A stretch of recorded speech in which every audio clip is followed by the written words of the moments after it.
الحمد لأهله والصلاة لأهلها أما بعد عن أبي هريرة رضي الله عنه قال رسول الله صلى الله عليه وسلم استوصوا بالنساء فإن المرأة خلقت من ضلع فإن أعوج شيء في الضلع أعلاه فإن ذهبت تقيمه كسرته وإن تركته لم يزل أعوج فاستوصوا بالنساء خیرا رواہ البخاری۔ حضرت ابو ہریرہ رضی اللہ عنہ راوی ہیں اور امام بخاری رحمۃ اللہ علیہ نے اپنی کتاب میں اس حدیث کو نقل کیا ہے۔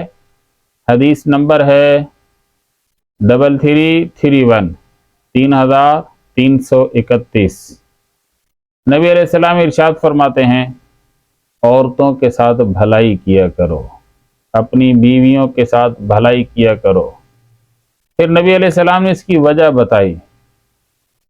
آج ہم میں سے کوئی آدمی اپنے ذہن میں یہ بٹھا لیتا ہے میں اس کو سیدھا کر کے رکھ دوں گا، تو نبی علیہ السلام نے فرمایا ایسی بات نہیں ہے۔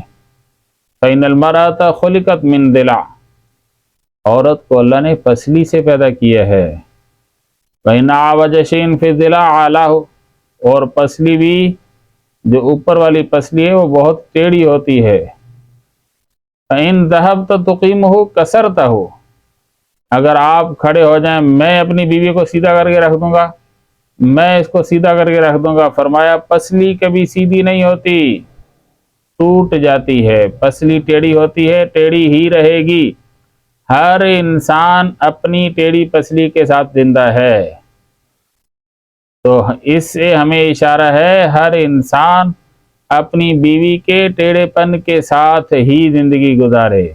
کبھی بیوی سیدھی نہیں ہوگی، عورت سیدھی نہیں ہوگی۔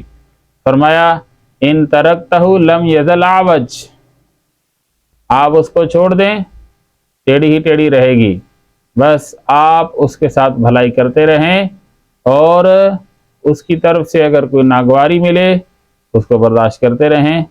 یہ ایک عورت کی فطرت ہے، ٹیڑھا پن اور اس کی نیچر ہے جو اس کی خلقت میں داخل ہے، اس لیے اس کے ساتھ آپ کو گزارا کرنا پڑے گا۔